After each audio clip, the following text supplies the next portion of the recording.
Lakini watu wakikuona wanafaa waone mwana, wanafaa waone wokovu. Yani huna haja ya kuongea, huna haja ya kusema. Watu wanaanza kuuliza, umeokoka? Umeokoka? Kwa nini?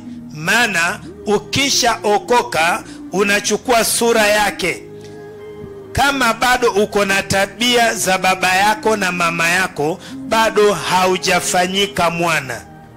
Tabia baba yako ni wivu, uchawi, hasira, uchungu, kutosamehe, kutoamini, dauti, mahangaiko. Hii ni tabia ya uwana wa baba yako na mama yako.